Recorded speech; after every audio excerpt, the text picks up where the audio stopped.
Querido irmão, continuando com os nossos devocionais sobre a igreja medieval, vamos continuar, né? A igreja medieval, segundo capítulo. Compõe-se a imoralidade, ou melhor, corrompem-se a imoralidade. A igreja agora, infiltrada pelo paganismo, passa a viver num ambiente de trevas e barbarismos, em meio a guerras e confusão, pelas invasões dos bárbaros seguidas de conquistas do islamismo. Começou então o cesarismo religioso de César, imperador, que tem agora a infalibilidade papal, a sua expressão definitiva. Disse Rui Barbosa: esta ambição pelo poder e das vantagens de cargos da Igreja leva à prática da simonia, ou seja, a compra de vendas de funções e cargos sagrados. Esta mesma ambição do poder conduz a outra prática de imoralidade, ou seja, a falsificação dos documentos. As falsas decretais, que eram uma coleção de decisões dos conselhos da Igreja e de decretos e cartas dos papas. As decretais apresentavam todos os bispos de Roma como tendo exercido autoridade sobre toda a Igreja e que essa autoridade teria sido sempre e universalmente reconhecida. Disse ainda Rui Barbosa: adquiriu a Igreja a influência temporal, mas a sua autoridade moral decresceu da mesma proporção de perseguida.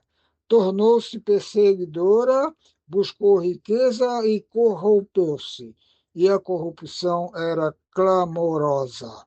Na França, muitos sacerdotes eram escravos foragidos ou criminosos, sem qualquer ordenação. Os bispados eram vendidos abertamente a quem desse mais. O arcebispo de Roma era analfabeto. Embriaguez e adultério eram os menores vícios de um clero que tinha apodrecido até a medula. Durante anos, uma família de mulheres dominou o papado, os quais entregavam este a quem elas desejavam dar. Procure alguém lançar-se na sociedade daqueles dias e sentir-se-á num ambiente para o qual a religião verdadeira, a religião do autodomínio, do domínio das paixões e da religião e do amor, era simplesmente uma coisa estranha e incompreensível, e da qual ninguém queria cogitar. Aquela era uma sociedade esmagada sob o peso de atividades que transformavam a vida em pugnas amargas, com que uns esmagavam os outros impiedosamente, tripudiando por cima dos princípios e freios que a própria moralidade impõe. A maldade e a miséria da massa humana daqueles dias eram simplesmente de estarrecer. Desvirtuou-se como com inovações. Devido à influência do paganismo infiltrado na igreja e na falta de escrúpulos, em meio à corrupção generalizada, introduziram-se nos princípios e práticas da igreja muitas inovações, desvirtuando-se a vida da igreja. Algumas dessas inovações, 320, foi o uso de velas. Em 375, o culto aos crentes. Em 394, a instituição da missa. Em 431, culto à Virgem Maria. Em 503, doutrina do purgatório. Em 528, extrema-unção. 606, universalidade do bispo de Roma. 709, obrigatoriedade do beijo nos pés do Papa. 754, doutrina do poder temporal da Igreja. 783, adoração às imagens e relíquias.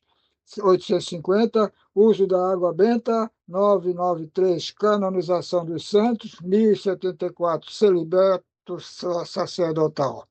Em 1076, dogma de infalibilidade da Igreja. 1184, instituição da Santa Inquisição. 1190, venda de indulgências. 1215, dogma da transubstanciação. 1217, adoração à hóstia. 1229, proibição da leitura da Bíblia.